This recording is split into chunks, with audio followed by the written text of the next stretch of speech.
Pharaoh ruled the most powerful empire on earth. His word was law, his armies unmatched, his monuments eternal. Who would dare to challenge him? Not a king, not a general, but a fugitive shepherd. His name was Moses. Armed with nothing but a staff and the promise of a God who spoke through fire, Moses walked back into the court of Egypt to utter 3 impossible words: "Let my people go." What followed was not just a clash between a man and a king, but between faith and empire, between oppression and freedom. It's a story that shook Egypt, forged a nation, and still speaks to us today. Moses enters history under extraordinary circumstances. Born a Hebrew at a time when Pharaoh decreed that every male child of Israel should be cast into the Nile, Exodus 1:22. His life should have ended before it began. Instead, he was drawn out of the water by Pharaoh's daughter, who gave him the name Moses, because I drew him out of the water. Exodus 2:10. Thus began the paradox. A child of slaves, raised as a prince of Egypt. He was educated in the ways of the empire, trained in leadership, and shaped in the courts of Pharaoh himself.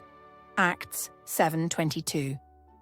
Yet, in his heart, he remained tethered to his Hebrew identity. The turning point came when Moses witnessed an Egyptian beating a Hebrew slave. In a flash of anger and justice, Moses struck the Egyptian and killed him. Exodus 2:11-12. That act cost him everything: his position, his security, his life in Pharaoh's court. He fled into the wilderness, a fugitive. But this exile was not the end. It was the preparation. In Midian, Moses became a shepherd. He married Zipporah, daughter of Jethro, and learned the rhythms of the wilderness. For 40 years, Moses walked those barren lands that one day he would traverse again, not with sheep, but with a nation at his side. Then came the fire. On Mount Horeb, Moses encountered the burning bush, a flame that blazed without consuming. Exodus 3:2. From it came the voice of God. "I have surely seen the affliction of my people who are in Egypt. Come, I will send you to Pharaoh that you may bring my people out of Egypt." Exodus 3:7-10. Moses, once a prince, now a shepherd, was being asked to stand before the throne of the world's mightiest ruler. His objections were many. "Who am I?" Exodus 3:11. "What if they will not believe me?" Exodus 4:1. "I am not eloquent." Exodus 4:10. Yet God answered each doubt, giving him signs, words, and his brother Aaron as a spokesman. And so, Moses returned to Egypt. His demand was clear. "Thus says the Lord, the God of Israel, let my people go, that they may hold a feast to me in the wilderness." Exodus 5:1. Pharaoh's reply? Utter rejection. "Who is the Lord that I should obey his voice and let Israel go? I do not know the Lord, and moreover, I will not let Israel go." Exodus 5:2. The clash had begun. What followed was not merely spectacle, it was psychological warfare, a dismantling of Egypt's gods one by one.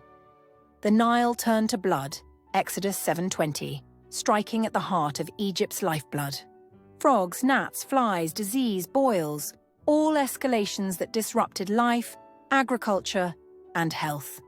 Hail destroyed crops, locusts devoured what remained, and darkness fell over the land. Exodus 9-10. Each plague wasn't random. It targeted both Egyptian society and Egyptian deities. The sun god Ra was silenced in darkness. The Nile god Hapi was humiliated as waters turned to blood. The livestock sacred to Egyptian worship lay dead, but the final plague shattered Pharaoh's resolve. The death of the firstborn, Exodus 12:29-30. From the throne to the prison, no household was untouched. Only the Hebrews, protected by the blood of the lamb on their doorposts, were spared, the origin of Passover. This was no longer a contest of wills, it was liberation through divine power. Released at last, Moses led the people out. But what did this mean? Imagine the logistics. Hundreds of thousands, perhaps millions, leaving Egypt overnight. Livestock, carts, children, elders, all pressing into the wilderness. Soon, Pharaoh's regret turned to rage. His army pursued, trapping Israel at the shores of the Red Sea. Here, the story reached its climax. Moses, with the sea before him and Pharaoh behind, declared, "Fear not, stand firm, and see the salvation of the Lord. The Lord will fight for you, and you have only to be silent." Exodus 14, 13-14. Then came the miracle. The waters divided, a wall on the right and on the left, and Israel crossed on dry ground. Exodus 14, 21-22. Pharaoh's army followed, but the waters closed, and the empire's might was drowned.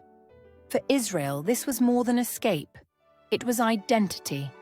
The crossing of the sea became the defining moment of liberation, a story retold for generations as proof that God delivers. But freedom brought new trials. In the wilderness, hunger and thirst tested the people. Grumbling rose, rebellions brewed, enemies attacked. Exodus 15-17. Freedom, they discovered, was harder than slavery.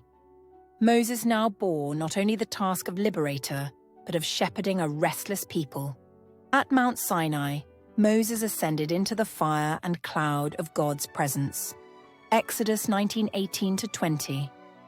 There he received the 10 Commandments etched in stone, a covenant that would shape Israel and echo into Western civilization. Exodus 21-17. These were not abstract rules. They were the foundation of justice. No other gods. Honor for parents. Sanctity of life. Fidelity in marriage. Respect for property.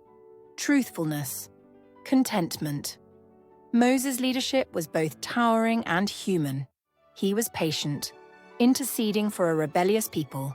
Exodus 32:11-14. Yet he also faltered, striking the rock in anger at Meribah. Numbers 20:11-12.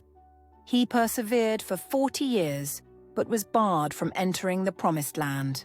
Strength and weakness, triumph and tragedy, Moses embodied them all. Yet, his influence never waned. Mosaic law became the backbone of Jewish faith, a foundation for Christian ethics, and an inspiration for legal traditions worldwide. Why does Moses matter in the modern age? Because his story is more than ancient history. It is the eternal drama of one man standing against oppression, of faith confronting empire. When systems seem immovable, Moses reminds us, empires fall, but truth endures. When leadership feels overwhelming, Moses shows us that doubt and weakness need not disqualify. God works through the hesitant as much as the bold. When we face trials in our wilderness, Moses points us to perseverance and faith. The message of Moses is simple yet profound. Defying the impossible begins with belief. His story challenges us not only to remember a man who defied an empire, but to ask, what empires do we defy today, and what seas must we cross to walk in freedom? If this story of Moses inspired you, don't forget to subscribe for more explorations of the Bible's history, archaeology, and timeless relevance. And let me know in the comments. Which moment from Moses' life challenges you most? The courage before Pharaoh, the crossing of the Red Sea, or the perseverance in the wilderness?